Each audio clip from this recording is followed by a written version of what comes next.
Hey guys, welcome to the study with Mayank. मैं हूं आपका मयंक और आज ला रहा हूं मैं आपके लिए NCERT ज्योग्राफी क्लास 7 के MCQ।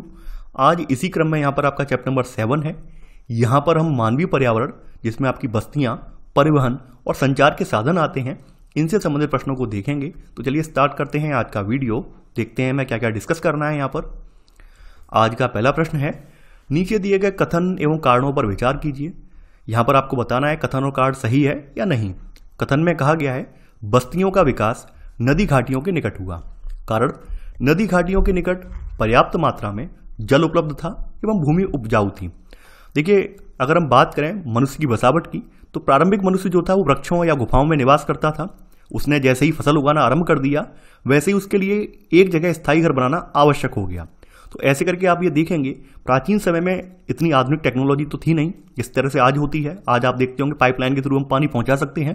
तो प्राचीन काल का जो मनुष्य था, उसने प्राकृतिक जल स्रोतों के निकट बसना उचित समझा। तो इसी क्रम में आप देखेंगे जो सिंधु घाटी सभ्यता है, मेसोपोटामिया की सभ्यता है, या फिर नील नदी के किनारे जो मिस्र का विकास हुआ है, या फिर हांगू नदी के किनारे जो सभ्यता विकसित हुई है, वो इसी वजह से हुई है। तो यहाँ पर आपका कथन और कारण आपका बिल्कुल सही है। तो आपका सही आंसर है आपका ए वाला, यानी ए और आर दोनों सही हैं और आर ए का सही स्पष्टीकरण है। दूसरा प्रश्न है अब आपका, मानव बस्तियों के संबंध में निम्नलिखित कथनों पर विचार कीजिए। पूछा गया है कौन सा कथन यहां पर असत्य है।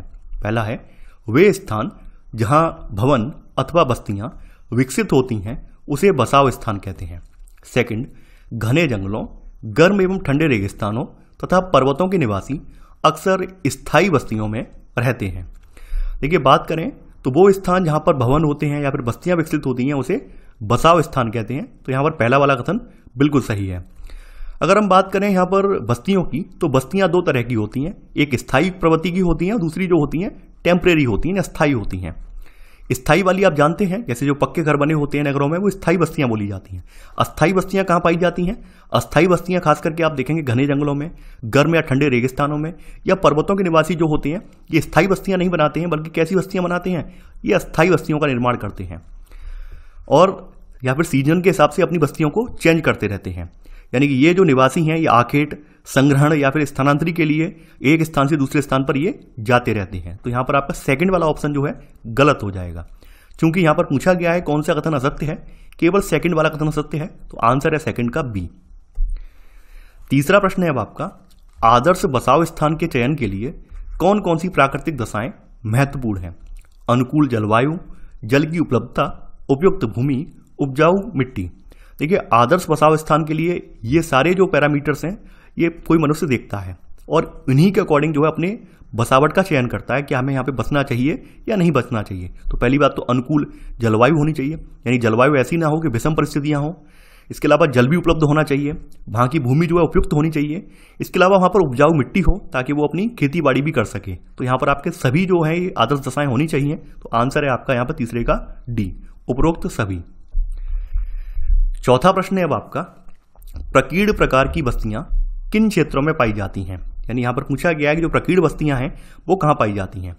पहाड़ी क्षेत्रों में, मैदानी क्षेत्रों में, तटीय क्षेत्रों में, घने जंगली क्षेत्रों में। देखिए, प्रकीर्ण बस्तियों का मतलब है बिखरे हुई बस्तियां, यानी एक घर यहां पे बनाए तो दूसरा उससे कई मीटर दूर जाके बनाए। यानी तटीय, जो आप तटीय या मैदानी क्षेत्रों में देखते हैं, तो मैदानी क्षेत्रों की बसावट तो बहुत सघन है, जबकि जो पहाड़ी इलाके होते हैं वहां पर बसावट जो होती है वो प्रकीर्ण होती है, यानी बिखरी हुई होती है। एक घर बहुत ऊंचाई पे बनाए, एक घर बहुत नीचे जाके बनाए, घाटी में जाके बनाए। तो ऐसे ऐसे आप डिफरेंस देखेंगे। तो प्रकीर्ण बस्तियां खास करके पहाड़ी क्षेत्रों में और घने जंगलों में पाई जाती हैं। तो यहां पर आपका सही आंसर है चौथे का सी, यानी प्रकीर्ण बस्तियों में लोग जो हैं, ये इनके घर दूर दूर व्यापक क्षेत्र में फैले होते हैं और इस प्रकार की जो बस्तियां हैं खास करके पहाड़ी क्षेत्रों में, घने जंगल में, या फिर बहुत ही ज्यादा विषम जलवायु वाले जो क्षेत्र हैं वहां पर ये पाई जाती हैं। तो यहां पर आपका आंसर होगा आपका सी वाला, डी नहीं है, सी वाला ऑप्शन है। पांचवा प्रश्न है अब आपका, लोगों के मौसमी आवागमन को क्या कहते हैं? पलायन, ऋतु प्रवास, घुमक्कड़, आप्रवासी। देखिए, लोग जो है सीजन के अकॉर्डिंग आते जाते रहते हैं। जैसे आपने देखा होगा कुछ जनजातियां हैं जो पहाड़ी इलाकों की, जो सीजन यानी कि जब मौसम जो है ज़्यादा विषम हो जाता है या मौसम बहुत ज़्यादा ठंडा हो जाता है, तो वो लोग नीचे की तरफ आ जाते हैं और जैसे ही परिस्थितियां सामान्य हो जाती हैं वो लोग फिर से पहाड़ी के ऊपर चले जाते हैं। तो इस प्रक्रिया को ऋतु प्रवास कहते हैं। तो यहां पर आपका सही आंसर है 5वें का बी वाला। छठवां प्रश्न है अब आपका, नीचे दिए गए कथनों पर विचार कीजिए। पूछा गया है कौन सा कथन यहां पर सत्य है। पहला है अत्यधिक वर्षा वाले क्षेत्रों में ढाल वाली छत बनाते हैं। सेकंड, जिन स्थानों में वर्षा के समय जल का जमाव होता है वहां ऊंचे प्लेटफॉर्म अथवा स्टिल्ट पर घर बनाए जाते हैं। अगला है गर्म जलवायु वाले क्षेत्रों में मिट्टी की मोटी दीवार वाले घर पाए जाते हैं जिनकी छतें फूस की बनी होती हैं। देखिए, बात करें जो अत्यधिक वर्षा वाले क्षेत्र होते हैं तो या फिर अत्यधिक बर्फारी जो होती है, बर्फ पड़ती है, वो क्षेत्र होते हैं तो वहां पर लोग क्या करते हैं, ढलान वाली छतें बनाते हैं। कुछ इस तरह से छतें बनती हैं, यानी कि अगर बर्फ भी पड़े या पानी भी पड़े तो वो उस पर जमे ना, उस पर रुके ना और सीधा नीचे आके गिर जाए। तो यहाँ पर आपका पहला वाला कथन बिल्कुल सही है। वहीं जिन क्षेत्रों में लगातार वर्षा होती है या फिर जहां पर जल भराव की समस्या होती है तो वो लोग स्टिल्ट पर घर बनाते हैं, यानी कि एक ऊंचा सा प्लेटफॉर्म बनाकर इस तरह से, चाहे वो लकड़ी का प्लेटफॉर्म हो या फिर नीचे जो है पिलर वगैरह लगा के जो खड़ा कर लेते हैं प्लेटफॉर्म, तो ऊंचा प्लेटफॉर्म बनाते हैं और उस प्लेटफॉर्म के ऊपर अपना घर तैयार करते हैं। तो यहाँ पर आपका सेकंड वाला कथन भी सही है। तीसरा है गर्म जलवायु वाले क्षेत्रों में मिट्टी की जो है मोटी दीवार वाले घर पाए जाते हैं, क्योंकि मिट्टी जो होती है गर्मी को अवशोषित कर लेती है, यानी गर्मी को ऑब्जर्व करने की क्षमता होती है, और यानी गर्मी को ऑब्जर्व करने के बाद भी क्या है, दूसरी तरफ ये ठंडी रहती है। जबकि आपकी जो मटेरियल है, बिल्डिंग मटेरियल जो होता है वो गर्म हो जाता है, यानी अंदर भी गर्म हो जाता है और बाहर से जब धूप पड़ती है तो बाहर तो होता ही होता है, अंदर भी बहुत ज्यादा गर्म हो जाता है। इस वजह से अंदर जो गर्मी का एहसास होता है। भाई मिट्टी क्या होती है, मिट्टी जो है जो भी गर्मी है उसको अब्जॉर्ब कर लेती है और दूसरी तरफ गर्मी का एहसास नहीं होने देती है। तो यहाँ पर क्या है, जहां पर गर्म जलवायु वाले क्षेत्र है वहां पर लोग मिट्टी की मोटी दीवार बनाते हैं। तो यहाँ पर तीनों ही ऑप्शन सही हैं, तो आंसर है आपका डी, उपरोक्त सभी। सातवां प्रश्न है अब आपका, ध्रुवीय प्रदेशों के लोग बर्फ से निर्मित घरों में रहते हैं, इन घरों को क्या कहते हैं? इग्लू, कॉटेज, फार्म हाउस, झोपड़ी। देखिए, ध्रुवीय प्रदेशों के लोग जो होते हैं वो बर्फ से ही अपने घरों का निर्माण करते हैं, तो उस तरह के जो घर होते हैं जो कि बर्फ से निर्मित होते हैं उन्हें इग्लू कहा जाता है। तो यहां पर सही आंसर है आपका 7वें का ए वाला। 8वां प्रश्न है अब आपका, परिवहन के साधनों के संदर्भ में निम्नलिखित कथनों पर विचार कीजिए। पूछा गया है कौन सा कथन यहां पर असत्य है। पहला है, हमारे देश में सामान्यतः गधे, खच्चर, बैल एवं ऊंट का उपयोग किया है। सेकंड, दक्षिणी अमेरिका के एंडीज पर्वत के क्षेत्र में याक का उपयोग उसी तरह है जैसे तिब्बत में लामा का उपयोग होता है। देखिए, बात करें अपने भारत की, तो अपने भारत में अगर आप आज से 50 साल पीछे जाएंगे तो आप ये पाएंगे, आज तो आप देखते हैं आधुनिक संसाधन बहुत ज़्यादा हो गए हैं, यानी जो आपकी फ्यूल से चलने वाले जो वाहन हैं बहुत ज़्यादा हो गए हैं। आज से 50 साल पहले लोग गधे, खच्चर, बैल एवं ऊंट का उपयोग सबसे ज़्यादा करते थे। तो यहाँ पर आपका पहला वाला कथन आपका बिल्कुल सही है। उसी तरह से आज आप देखते हैं कि जो हमारे जो कुछ पर्वतीय इलाके हैं वहाँ पर आज भी वाहन जो है नहीं पहुँच पाते हैं, तो वहाँ पर जानवरों का उपयोग परिवहन के साधनों के रूप में किया जाता है। तो इसी क्रम में जो दक्षिण अमेरिका का एंडीज पर्वत वाला क्षेत्र है, यहाँ पर याक का नहीं बल्कि यहाँ पर लामा पाया जाता है। यानी दक्षिणी अमेरिका का जो एंडीज पर्वत वाला क्षेत्र है यहाँ पर लामा नाम का जानवर पाया जाता है। वहीं तिब्बत में जो है आपका क्या पाया जाता है, याक पाया जाता है। तो यहाँ पर आपका सेकंड वाला कथन गलत हो जाएगा, क्योंकि यहाँ पे उल्टा लिखा हुआ है। यहाँ पे लिखा हुआ है दक्षिण अमेरिका के एंडीज पर्वत में याक, नहीं, दक्षिण अमेरिका के एंडीज पर्वत में लामा पाया जाता है, वहीं तिब्बत में याक पाया जाता है। यहाँ पर पूछा गया है कौन सा कथन असत्य है, केवल सेकंड वाला असत्य है, तो आंसर है आपका बी, केवल सेकंड। 9वां प्रश्न है अब आपका, नीचे दिए गए परिवहन साधनों पर विचार कीजिए। उपरोक्त में से कौन से परिवहन के मुख्य साधन हैं? सड़क मार्ग, रेल मार्ग, जल मार्ग, वायु मार्ग। देखिए, ये सभी जो हैं चारों के चारों जो साधन हैं ये जो परिवहन के मुख्य साधन हैं, क्योंकि इनके बिना परिवहन संभव ही नहीं है और सबका अपना अपना एक रोल है, सब उस रोल को परफॉर्म कर रहे हैं, यानी उनमें से किसी के भी रोल को हम कम नहीं कह सकते हैं। सड़क मार्ग का एक अपना रोल है, रेल मार्ग का एक अपना एक अलग रोल है, जल मार्ग का अपना रोल है और वायु मार्ग का एक अपना एक रोल है। यानी हम ये नहीं कह सकते हैं कि इनमें से कोई भी जो कम उपयोगी है या ज्यादा उपयोगी है, सभी बराबर उपयोगी हैं। तो यहां पर आपका सही आंसर है आपका डी, उपरोक्त सभी। 10वां प्रश्न है अब आपका, निम्नलिखित में से कौन सा सड़क का भूमिगत निर्माण है? फ्लाईओवर, एक्सप्रेसवे या फिर सबवे या हाईवे। देखिए, यहां पर आप देखेंगे जो आपका सबवे है, तो सबवे क्या होता है, ये भूमिगत सड़कें होती हैं, इनको सबवे बोला जाता है। यानी अमेरिका वगैरह में जो भूमिगत सड़कें होती हैं उनको सबवे कहा जाता है। तो यहां पर सही आंसर है 10वें का सी वाला। 11वां प्रश्न है अब आपका, भारत का स्वर्ण चतुर्भुज महामार्ग किन शहरों को आपस में जोड़ता है? दिल्ली, मुंबई, चेन्नई और पटना, दिल्ली, मुंबई, कानपुर और कोलकाता, मुंबई, अहमदाबाद, चेन्नई और कोलकाता, या दिल्ली, मुंबई, चेन्नई और कोलकाता। देखिए यहाँ पर सही आंसर जो है आपका वो है डी वाला, यानी जो स्वर्णिम चतुर्भुज है आपका, ये आपका दिल्ली, मुंबई, चेन्नई और कोलकाता को जोड़ता है। तो यहाँ पर 11वें का सही आंसर आपका होगा डी वाला। 12वां प्रश्न है अब आपका, निम्न में से विश्व का सबसे लंबा रेल मार्ग कौन सा है? ट्रांस कैनेडियन रेल मार्ग, ट्रांस साइबेरियन रेल मार्ग, इंडियन पैसिफिक रेल मार्ग, ट्रांसिडाइन रेल मार्ग। ट्रांस साइबेरियन रेल मार्ग जो है विश्व में सबसे लंबा रेल मार्ग है और ये रूस में पड़ता है। तो यहाँ पर सही आंसर है आपका 12वें का बी वाला। 13वां प्रश्न है अब आपका, ट्रांस साइबेरियन रेल मार्ग कहाँ से आरंभ होकर कहाँ समाप्त होता है? मॉस्को से खबरोवर्स्क तक, सेंट पीटर्सबर्ग से व्लादिवोस्तोक, मॉस्को से व्लादिवोस्तोक, कजान से व्लादिवोस्तोक। आप लोग जानते ही हैं ट्रांस साइबेरियन रेल मार्ग जो है विश्व में सबसे लंबा रेल मार्ग है, जो पश्चिमी रूस में सेंट पीटर्सबर्ग से प्रारंभ होता है और प्रशांत महासागरीय तट पर स्थित व्लादिवोस्तोक तक ये जाता है। तो यहाँ पर सही आंसर है 13वें का बी वाला। आपको एक बात और बता दूं, इससे संबंधित प्रश्न जो है आपके यूपी पीसीएस एग्जाम में भी पूछा जा चुका है। वहां पर यह पूछा गया था कि इनमें से कौन सा स्थान ट्रांस साइबेरियन रेल मार्ग में नहीं पड़ता है। तो यहाँ पर जो इसमें मैप दिया हुआ है उस मैप को भी आप देख लेना एक बार, क्योंकि मैप पर जो स्थान दिए गए हैं इस रेल मार्ग में जो पड़ते हैं उनको भी एक बार देख लीजिए। पूछा गया है प्रश्न, इसलिए मैंने आपको बता दिया है। चौथा प्रश्न है अब आपका, जलमार्ग के संबंध में निम्नलिखित कथनों पर विचार कीजिए। पूछा गया है कौन सा कथन यहाँ पर सत्य है। पहला है, अधिक दूरी में भारी एवं बड़े आकार वाले सामानों को ढोने के लिए जलमार्ग सबसे सस्ता साधन है। केवल नदियों का उपयोग अंतर्देशीय जलमार्ग के लिए होता है। देखिए जलमार्ग जो है, जलमार्ग आपका अधिक दूरी में भारी और बड़े आकार वाले सामानों को ढोने के लिए एक सस्ता साधन है। तो यहां पर आपका पहला वाला कथन बिल्कुल सही है।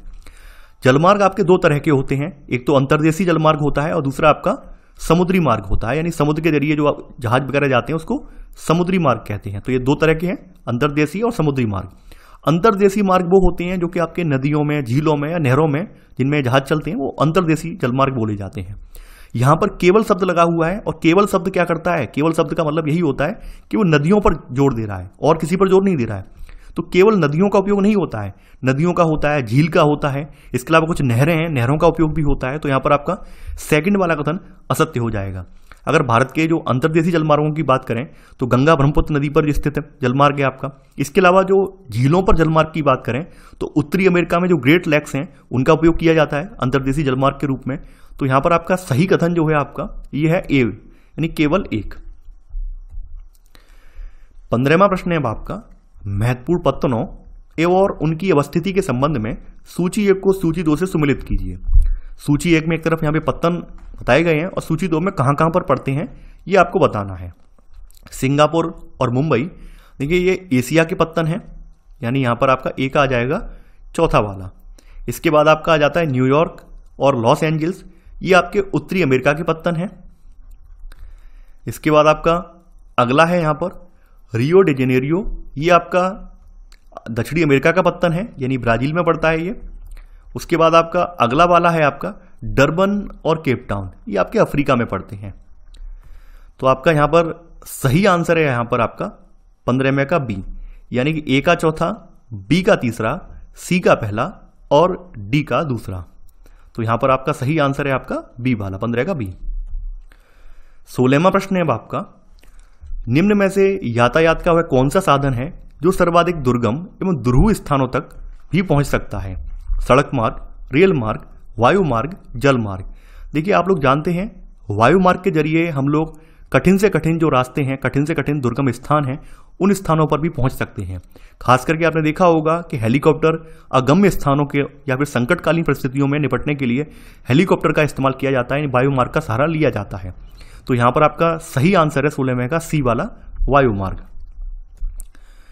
17वां प्रश्न है आपका, नीचे दिए गए विकल्पों पर विचार कीजिए।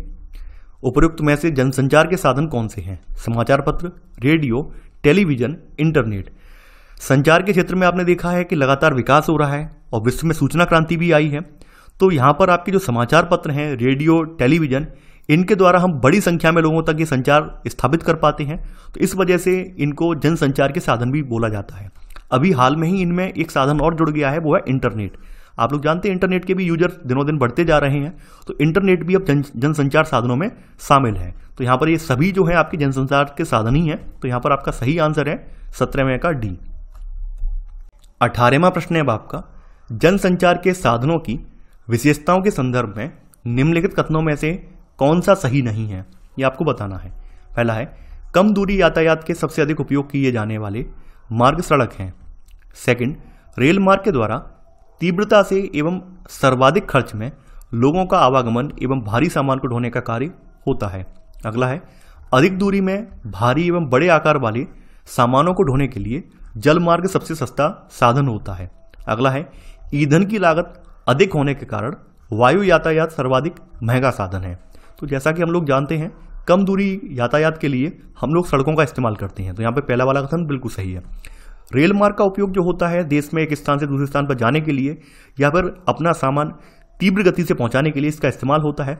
अब रेल मार्ग जो है आपका सर्वाधिक खर्चीला नहीं होता है, बल्कि कम खर्चीला होता है, क्योंकि यहाँ पर रेल मार्ग में बड़ी संख्या में लोग जा सकते हैं और बड़ी संख्या में लोग इसको यूज करते हैं। इस वजह से उन पर जो बर्डन है, बोझ है, वो कम पड़ता है। तो यहाँ पर आपका बी वाला कथन गलत हो जाएगा, क्योंकि यहाँ पे लिखा हुआ है रेल मार्ग के द्वारा तीव्रता से एवं सर्वाधिक खर्च में नहीं, बल्कि कम खर्च में। इसके अलावा अधिक दूरी के लिए यहाँ पर या फिर जो विश्व व्यापार है, विश्व व्यापार में आपका जो समुद्री व्यापार है, इसका योगदान सबसे ज्यादा है। 95% जो व्यापार होता है आपके समुद्री व्यापार के जरिए होता है। तो अधिक दूरी में भारी एवं बड़े आकार वाले सामानों को ढोने के लिए जल मार्ग जो है सबसे सस्ता साधन होता है। तो यहाँ पर आपका सी वाला भी सही है। ईंधन की लागत अधिक होने के कारण जो वायु यातायात है वो सबसे महंगा साधन जो है माना जाता है। तो यहाँ पर आपका डी वाला कथन भी सही है। गलत कथन यहाँ पर आपका जो है केवल बी वाला है। अब आपकी अभ्यास प्रश्नावली से हैं, इनमें से कौन संचार का साधन नहीं है? टेलीफोन, पुस्तक, मेज। देखिए, टेलीफोन संचार का साधन है। इसके अलावा पुस्तक भी एक संचार का साधन मानी जाती है। क्यों मानी जाती है? क्योंकि हम लोग अपने विचारों का मुद्रण करके दूसरे लोगों तक इसको पहुंचा सकते हैं। तो पुस्तक भी एक संचार का साधन है। इसमें से मेज जो है वो संचार का साधन नहीं है। तो यहां पर सही आंसर है 19वें का सी वाला। 20वां प्रश्न है आपका, किसी द्वीप पर पहुंचने के लिए निम्न में से कौन सा यातायात का साधन उपयुक्त है? जहाज, रेलगाड़ी, कार। देखिए, रेलगाड़ी, कार ऑब्वियसली बात है सड़क मार्ग है तो चल सकते हैं उन पर, वरना वहां पर द्वीप पर पहुंचने के लिए हमें जहाज ही उपयोग करना पड़ेगा। जहाज उपयोग करें या फिर वायु मार्ग का सहारा लें। 21वां प्रश्न है आपका, यातायात का कौन सा साधन, ये अलग अलग गया है, ये कौन सा आएगा, कौन सा साधन पर्यावरण को प्रदूषित नहीं करता है? साइकिल, बस, हवाई जहाज। देखिए, यहां पर बस और हवाई जहाज दोनों फ्यूल से चलते हैं। साइकिल जो है हमारी पेशीय ऊर्जा से चलती है, यानी अपने हाथ पैरों की जो ताकत है उससे चलती है। तो इसमें किसी प्रकार का प्रदूषण नहीं होता है। अब देखिए, 22वां प्रश्न है, निम्नलिखित स्तंभों को मिलाकर सही जोड़े बनाइए। इंटरनेट की बात हो रही है। इंटरनेट आपका एक संचार का साधन है। तो यहां पर काका आ जाएगा 5वां। नहर मार्ग, नहर मार्ग आपका एक अंतर्देशीय जलमार्ग है। तो इसका आ जाएगा चौथा वाला। नगरीय क्षेत्र, तो नगरीय क्षेत्र वो होता है जहां आसपास निर्मित घरों वाले क्षेत्र होते हैं। तो ये आपका आ जाएगा सेकंड वाला, नगरीय क्षेत्र सेकंड वाला। सघन बस्ती वो बस्ती होती है जहां पर लोग उत्पादन कार्य में, व्यापार और सेवा क्षेत्र में कार्य करते हैं। तो यहां पर आपका आ जाएगा पहला वाला। तो ये आपका यहां पर आंसर है। तो ये था हमारा आज का वीडियो। आई होप आपको ये वीडियो पसंद आया होगा। आप लोग वीडियो को लाइक और शेयर करना बिल्कुल ना भूलें। और हाँ, आप लोगों से एक बात और कहनी है, आप लोग इस वीडियो को सिंसियरली देखा करें। दूसरी बात, वीडियो को डाउनलोड करके ना देखें। डाउनलोड करने से एक दिक्कत रह जाती है, डाउनलोड करने के बाद आपको कमेंट देखने को नहीं मिलते हैं। कई बार क्या होता है कि मैं पूरी प्रयास करता हूं, पूरा भरसक प्रयास मेरा यही रहता है कि वीडियो त्रुटिहीन बने, वीडियो में कोई भी मिस्टेक ना हो। लेकिन कई बार क्या है, एक या दो विकल्प में कभी कभी मिस्टेक हो भी जाती है। अकेजनली, यानी कि जनरली नहीं होती है, लेकिन कभी कभार हो सकती है। जैसे कल के वीडियो में एक प्रश्न में गलती हो गई थी, तो हमारे एक अभ्यर्थी भाई ने कमेंट करके बता दिया और मैंने उसमें तत्काल जो है कमेंट करके पिन कर दिया। तो अगर कोई प्रश्न मान लीजिए किसी वीडियो का गलत है और अगर आपने वीडियो डाउनलोड कर ली है तो आपको पता नहीं चल पाएगा इसका सही उत्तर क्या है। तो मेरी आप सबसे रिक्वेस्ट यही है कि वीडियो को डाउनलोड करके ना देखा करें। अगर कोई मिस्टेक होगी तो आपको उसकी जानकारी पता नहीं चल पाएगी। तो इसी के साथ जो भी क्वेश्चन अगर मान लीजिए गलत लगता है तो उसका पूरा सही आंसर आप व्याख्या सहित लिख दें, उसको मैं बाद में पिन कर दूंगा। तो आई होप आपको मेरी बातें समझ में आई होंगी। तो चलिए आज के लिए बस इतना ही। Thanks for watching. जय हिंद।